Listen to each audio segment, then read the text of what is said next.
രാവിലെ കെട്ടിയിറങ്ങിയിട്ട് മക്കൾ പോകുമ്പോൾ എവിടെയാ പോകുന്നതെന്നോ ഇല്ലെങ്കിൽ കോളേജ് ഉണ്ടോ ഇല്ലെങ്കിൽ വേറെ എവിടെയെങ്കിലാണോ പോകുന്നതെന്ന് നോക്കിയിട്ടില്ലെങ്കിൽ നിങ്ങൾക്ക് എല്ലാവർക്കും പണി കിട്ടാൻ പോകുന്നതേ ഉള്ളൂ.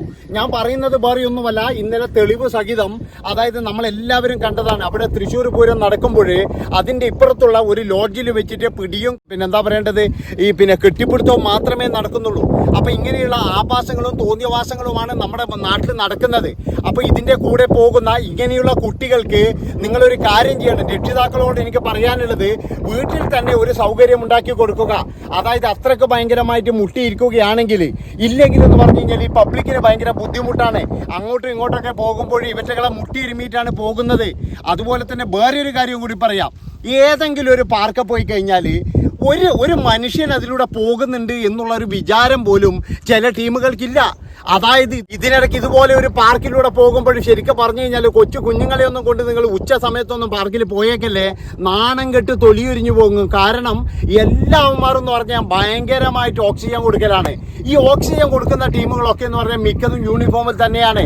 എനിക്ക് പറയാനുള്ളത്, ഈ ഓക്സിജൻ കൊടുക്കുന്ന ടീമുകൾ ഇവറ്റകളെയൊക്കെ തന്നെ കിട്ടും എന്നുള്ള ഒരു ഉറപ്പ് നിങ്ങൾക്കുണ്ടോ? ഒരിക്കലുമില്ല. ഇതൊക്കെ എന്ന് പറഞ്ഞു കഴിഞ്ഞാൽ താൽക്കാലികമായിട്ട് ഒരു ഐസ്ക്രീം ഇല്ലെങ്കിൽ എന്ന് പറഞ്ഞു കഴിഞ്ഞാൽ ഒരു എന്താ പറയേണ്ടത് ഒരു ചെറിയൊരു സുഖത്തിന് വേണ്ടിയിട്ട് മാത്രം ചെയ്യുന്ന ഒരു കാര്യങ്ങൾ മാത്രമാണ്. അപ്പോൾ ഇന്നലെ തൃശ്ശൂർ പൂരത്തിന്റെ ആ ഒരു സംഭവത്തിൽ എന്താണെന്ന് ഏകദേശം എനിക്ക് തോന്നുന്നു ഒരു 3-4 പെമ്പിളർ ഉണ്ടെന്നാണ് എനിക്ക് തോന്നുന്നത്. ഒരു 5-8 ആമ്പിളറും ഉണ്ട്. ഇവന്മാർ എന്താ ചെയ്യുന്നത് എനിക്ക് തോന്നുന്നത് എന്താണെന്ന് വെച്ച് കഴിഞ്ഞാൽ എല്ലാം പുകയാണ്. അതായത് നല്ല രീതിയിൽ പുകവലിക്കുന്നുണ്ട്. അതുപോലെ തന്നെ മദ്യത്തിന് അടിമയായിരിക്കാം ഇവറ്റകളൊക്കെ എന്ന് പറഞ്ഞാൽ വീട്ടിൽ നിന്നും രാവിലെ രക്ഷിതാക്കളോട് എന്തൊക്കെ നുണ പറഞ്ഞിട്ടായിരിക്കും വന്നിട്ടുണ്ടാവുക. ഈ പെൺപിള്ളേരെ മാത്രമേ ഞാൻ പറയുന്നുള്ളൂ, ആൺപിള്ളേർ ഒരെണ്ണത്തിനെ പോലും ഞാൻ പറയുന്നില്ല. കാരണം എന്താണെന്ന് വെച്ച് കഴിഞ്ഞാൽ അവറ്റകൾക്ക് ഒരു കുഴപ്പമില്ല. അവറ്റകൾ എന്ന് പറഞ്ഞു കഴിഞ്ഞാൽ കുറച്ച് കഴിയുമ്പോഴെന്ന് പറഞ്ഞു കഴിഞ്ഞാൽ പഠിച്ച് എവിടെയെങ്കിലും പോയിട്ട് അവറ്റകൾ വേറെ കല്യാണം കഴിച്ച് ജീവിക്കും. പക്ഷേ ഈ പെൺപിള്ളേരെ കാര്യം എന്ന് പറഞ്ഞു കഴിഞ്ഞാൽ കട്ട പുക തന്നെയാണ്.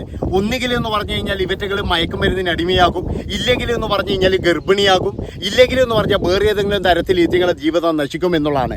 അതുകൊണ്ട് മാതാപിതാക്കളോട് എനിക്ക് പറയാനുള്ളത്, രാവിലെ മക്കൾ ഒരുങ്ങിക്കെട്ടി പോകുമ്പോഴേ എവിടെയാണ് പോകുന്നത് മകളെ എന്നുള്ള ചോദിക്കാനുള്ള ഒരു ധൈര്യമെങ്കിലും നിങ്ങൾക്ക് വേണം. അങ്ങനെയുള്ള ടീമിന് മാത്രമേ നിങ്ങൾ 3 നേരം ഊണ് കൊടുക്കാവൂ. അതുപോലെ തന്നെ പോക്കറ്റ് മണി കൊടുക്കുമ്പോൾ വളരെയധികം സൂക്ഷിച്ചോ. അതായത് നിങ്ങളുടെ മകള് സ്ഥിരമായിട്ട് പൈസ ചെലവാക്കുന്നുണ്ടെങ്കിൽ ആ പെൺകുട്ടി ഒന്നുകിൽ എന്ന് പറഞ്ഞാൽ മയക്കുമരുന്നിന് അടിമയായിരിക്കും, ഇല്ലെങ്കിൽ ഇത് മദ്യഷാപ്പിൽ കൊടുക്കാനായിരിക്കും.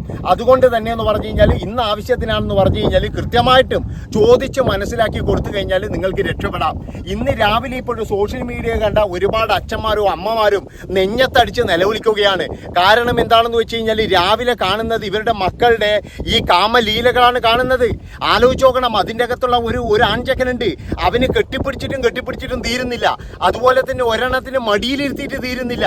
ഇങ്ങനെയുള്ള വളരെ മോശമായിട്ട് വൾഗറായിട്ട് ഉള്ള ഒരു സംഭവമാണ് ഇന്ന് പുറത്തു വന്നിരിക്കുന്നത്. ഇത് ഏതോ ഒരുത്തൻ പിടിച്ചതാണ്. പക്ഷെ ആ പിടിച്ചവനെ ഞാൻ അഭിനന്ദിക്കുന്നു. കാരണം എന്താണെന്ന് വെച്ച് കഴിഞ്ഞാൽ അതായത് ഏതെങ്കിലും പാവപ്പെട്ടവൻ വല്ല പെണ്ണ് കാണാനങ്ങാട്ട് പോകുമ്പോൾ ഈ മുഖങ്ങളൊക്കെ കാണുന്നത് നല്ലതാണ്. കാരണം ഒഴിവാക്കിയിട്ട് പോകാലോ. ഇല്ലെങ്കിൽ ഈ പാവപ്പെട്ടവന്റെ തലയിലിരിക്കും. കുറച്ച് കഴിഞ്ഞാലും എന്ന് പറഞ്ഞാൽ ഇതിന്റെ തോന്നിയവാസത്തിന് ഇത് നടക്കും. ആ പാവപ്പെട്ടവൻ പോയിട്ട് പിന്നീട് എന്ന് പറഞ്ഞാൽ എന്താ പറയേണ്ടത് എന്തെങ്കിലും ചെയ്തു കഴിഞ്ഞാൽ വിറയ്ക്കും, അയ്യോ എന്നെ പീഡിപ്പിക്കുന്നതെന്ന് പറഞ്ഞ് കേസും കൊടുക്കും. അങ്ങനെയാണ് ഇവിടെ പലതും നടക്കുന്നത്. ഇവിടെ എത്ര ആൾക്കാരാണ്, അതായത് ഇപ്പൊ കല്യാണം കഴിഞ്ഞ കുറെ ടീമുകൾ എനിക്ക് തന്നെ അറിയുന്നുണ്ട്. എന്താണെന്ന് വെച്ചാൽ കല്യാണം കഴിഞ്ഞാൽ ഇവറ്റകൾ വീണ്ടും എന്ന് പറഞ്ഞു കഴിഞ്ഞാൽ കാമുകന്മാരുടെ സൊല്ലാൻ പോവുകയാണ്. അതായത് ഇവർക്കെന്ന് പറഞ്ഞാൽ കാമുകൻ, ഈ ആൺ സുഹൃത്ത് എന്നാണല്ലോ ഇപ്പോഴത്തെ പേര്. അതുകൊണ്ട് തന്നെ എന്ന് പറഞ്ഞാൽ കാമുകന്മാരെന്നൊന്നും പറയണ്ട, ആൺ സുഹൃത്തുക്കൾ. അതായത് കുറേ എണ്ണം ഉണ്ടാകും ഇങ്ങനെ. അപ്പോൾ ഇങ്ങനെയുള്ള ഒരു കാര്യമാണ് ഇപ്പം നമ്മുടെ നാട്ടിൽ നടക്കുന്നത്. അതുകൊണ്ട് എല്ലാ രക്ഷിതാക്കളും വളരെ സൂക്ഷിച്ചോ. വല്ലപ്പോഴും നിങ്ങളൊരു കാര്യം ചെയ്യണം, ഈ അടുക്കളയിൽ മാത്രം ഇരിക്കാതെ അമ്മമാരോട് പറയുകയാണ്, ഏതെങ്കിലും മക്കൾ പഠിക്കുന്ന സ്കൂളിൻ്റെയോ അല്ലെങ്കിൽ എന്ന് പറഞ്ഞാൽ കോളേജിൻ്റെയോ അടുത്തുള്ള പാർക്കിലൊക്കെ ഒന്ന് ഉച്ച സമയത്തൊന്ന് പോയി നോക്കണം. കാരണം തൻ്റെ മക്കളുണ്ടോ അവിടെ എന്ന് നോക്കേണ്ടതായിട്ടുള്ള കാരണം തന്നെയാണ്. അതുപോലെയുള്ള വാർത്തകളാണ് നമ്മുടെ നാട്ടിൽ, ഞെട്ടിക്കുന്ന വാർത്തകൾ തന്നെയാണ്. അതായത് ഒരു തരത്തിലുള്ള നാണവും മാനവും ഉളുപ്പും ഇല്ലാത്തവരായിട്ട് നമ്മുടെ യുവത്വങ്ങൾ മാറുന്നല്ലോ. ആലോചിക്കുമ്പോൾ ശരിക്ക് ഇതൊക്കെ ആരാണ് പറഞ്ഞു വിടുന്നതെന്നാണ് ഞാൻ ആലോചിക്കുന്നത്. അതായത് ഇവിടെ എല്ലാവരും പറയുന്ന പോലെ ആണിനും പെണ്ണിനും സൗഹൃദം വേണം, സംഭാഷണം വേണം, അല്ലെങ്കിൽ മറ്റേത് വേണം, പണ്ട് ഏതോ ഒരു നാട്ടില് ഒരു പിന്നെ വെയിറ്റിംഗ് ഷെഡ് പൊളിച്ചു നിൽക്കുന്നു നാട്ടുകാർ. എന്താണെന്നറിയാം, അതായത് ആദ്യം ഇരുന്നിട്ടിലെ പരിപാടിയായിരുന്നു, പിന്നെ കിടന്നിട്ടിലെ പരിപാടി ആയതുകൊണ്ട് ഇപ്പോൾ നാട്ടുകാർ എന്ത് ചെയ്തു പറയാ, ആ വെയിറ്റിംഗ് ഷെഡ് അങ്ങനെ തോണ്ടിയിട്ട് അങ്ങ് പൊളിച്ചങ്ങ് ഇട്ടു. അപ്പോഴേക്കും ഇവിടെയുള്ള കുറെ എണ്ണം വന്നു, അയ്യോ സദാചാര പോലീസ് വന്നേ, സദാചാരക്കാർ വന്നേന്ന്. ഒരു മണ്ണാങ്കട്ടിയില്ല. അതായത് ക്ഷമിക്കുന്നതിനും സഹിക്കുന്നതിനും ഒരു അറുതിയില്ലേ. അത് വീട്ടിലുള്ളവർ വരെ ഇങ്ങനെ നോക്കുമ്പോഴും വരെ ഇവറ്റകൾക്ക് ഒരു നാണവമാനവും ഇല്ല. ഇവർ ഒരു നാണവമാനവും ഇല്ലാതെ തുണി അഴിച്ചിട്ടും അഴിക്കാതെയും ഈ ആണും പെണ്ണും ഇങ്ങനെ കെട്ടി മറിയുകയാണ്. ആലോചിച്ച് നോക്കണം നിങ്ങൾ. പണ്ടൊക്കെ എന്ന് പറഞ്ഞു കഴിഞ്ഞാൽ നമ്മൾക്കൊരു ഭയമെങ്കിലും ഉണ്ടായിരുന്നു. അതായത് അയ്യോ ആരെങ്കിലും കണ്ടാൽ തൻ്റെ അച്ഛനോടോ അമ്മയോടോ സഹോദരനോടോ പറഞ്ഞു കൊടുക്കും, ഇല്ലെങ്കിൽ തൻ്റെ അയൽവാസികളെ കാണുമ്പോഴൊരു ഭയം, ഇതൊക്കെ ഉണ്ടായിരുന്നു. പക്ഷെ ഇന്നത്തെ ഒരു കാലത്ത് എന്ന് പറഞ്ഞാൽ, ഇന്നത്തെ ഒരു സാഹചര്യത്തിൽ എന്ന് പറഞ്ഞാൽ ഒരാൾക്ക് പോലും ഭയമില്ല. ഇവറ്റകൾ ഒരാളെ പോലും ഭയപ്പെടുന്നില്ല. അതല്ലേ ഞാൻ പറഞ്ഞത്, നമ്മളിപ്പോഴും ഏതെങ്കിലും ഒരു പാർക്കിലോ ഇല്ലെങ്കിൽ ആളില്ലാത്ത ഒരു സ്ഥലത്തോ പോയി കഴിഞ്ഞാൽ നമ്മളിങ്ങനെ തൊട്ടി ഒരുമി പോയി കഴിഞ്ഞാലും ഇവറ്റകൾ എന്ന് പറഞ്ഞാൽ അവിടുന്ന് എന്താ കയ്യും കൊടുക്കൂല കാലും കൊടുക്കൂല. അങ്ങനെയുള്ള ഒരു ഇതിലേക്കാണ് നമ്മുടെ യുവത്വങ്ങൾ പോകുന്നത്. നിങ്ങൾ മറ്റേ എന്താ പറയുക, കോഴിക്കോട് സരോവരം പാർക്കും അതുപോലെ തന്നെ ഇങ്ങനെയുള്ള ഈ ചില ഇതിൻ്റെ എന്താ വെച്ചാൽ ചില ബീച്ചുകൾ, അവിടെയൊക്കെ നിങ്ങൾ പോയി കഴിഞ്ഞാൽ ഉച്ചയ്ക്ക് 1 മണിക്കൊക്കെ പോയി കഴിഞ്ഞാൽ ശരിക്കും പറഞ്ഞു കഴിഞ്ഞാൽ നമ്മളെ തൊലിയങ്ങ് ഉരിഞ്ഞു പോകുമായിരുന്നു. അതുപോലെയുള്ള ചില പ്രവൃത്തികളാണ് അവിടെ നടക്കുന്നത്. ഇനി എന്തൊക്കെയായാലും ഏതെങ്കിലും ഒരു പൊന്തക്കാട്ടിനുള്ളിൽ കയറി നിന്ന് കഴിഞ്ഞാൽ ഒരു 5 എണ്ണം അവിടെ ഉണ്ടാകും. അങ്ങനെയുള്ള ചില പ്രവൃത്തികളാണ് നമ്മുടെ നാട്ടിലുള്ള ഈ യുവത്വങ്ങൾ. അതിൽ എനിക്ക് ഏറ്റവും കൂടുതൽ പറയാനുള്ള കാര്യം എന്നറിയാം, ഇങ്ങനെ കയറൂരി വിടുന്ന ഈ ആമ്പിള്ളേരുടെ തന്തയെയും തള്ളയെയുമാണ്. അതായത് ഇവറ്റകളെ നിങ്ങൾ ഒന്നുകിൽ എന്ന് പറഞ്ഞു കഴിഞ്ഞാൽ മറ്റേ ഇതങ്ങ് കണ്ടിച്ചങ്ങ് വിട്ടേക്കണം, ഇല്ലെങ്കിൽ എന്ന് പറഞ്ഞു കഴിഞ്ഞാൽ ഇവന്മാർ ലോകം തെച്ചെന്ന് പറഞ്ഞു കഴിഞ്ഞാൽ ഇതുപോലെ പോയിട്ട് നശിപ്പിക്കും എന്നാണ് എനിക്ക് പറയാനുള്ളത്. അതായത് പല ബസ് സ്റ്റാൻഡുകളിലും പോയി കഴിഞ്ഞാൽ നിങ്ങൾക്കൊരു കാര്യം മനസ്സിലാകും. എന്താണെന്ന് വെച്ച് കഴിഞ്ഞാൽ അവിടെയൊക്കെ എന്ന് പറഞ്ഞു കഴിഞ്ഞാൽ ഒരു കൂട്ടം ഇങ്ങനെ നിൽക്കുന്നുണ്ടാകും. ഈ കൂട്ടത്തിന്റെ കയ്യിലൊക്കെ എന്ന് പറഞ്ഞു കഴിഞ്ഞാൽ വില കൂടിയ ബൈക്ക് ഉണ്ടാകും, വില കൂടിയ മൊബൈൽ ഉണ്ടാകും. ഇത് എവിടുന്നാന്ന് ഇവർക്ക് ഇത്ര പൈസ എന്ന് എനിക്കറിയില്ല. എന്നിട്ട് ഈ കൂട്ടം പിന്നീട് ചെയ്യുന്ന എന്താണെന്ന് വെച്ച് കഴിഞ്ഞാൽ അവിടെയുള്ള ഈ യൂണിഫോമിൽ വന്ന പെൺകുട്ടികൾ അവരപ്പോൾ തന്നെ എന്ന് പറഞ്ഞാൽ പോയിട്ട് യൂണിഫോം മാറുന്നു, യുവമാരുടെ ബൈക്കിൽ കയറി പോകുന്നതാണ് നമ്മൾ കാണുന്നത്. ഇതുപോലെയുള്ള കാമഭ്രാന്തന്മാരും കാമഭ്രാന്തികളുമായിട്ട് നമ്മുടെ ഈ യുവത്വങ്ങൾ ഇങ്ങനെ മാറിക്കൊണ്ടിരിക്കുകയാണ്. ഉള്ള കാര്യം തുറന്നു പറയാതിരിക്കാൻ കഴിയില്ല. വളരെയധികം സൂക്ഷിച്ചു കഴിഞ്ഞാൽ നിങ്ങളുടെ മക്കളെ നിങ്ങൾക്ക് കൃത്യമായിട്ട് നല്ല രീതിയിൽ കെട്ടിച്ചു വിടാൻ പറ്റും.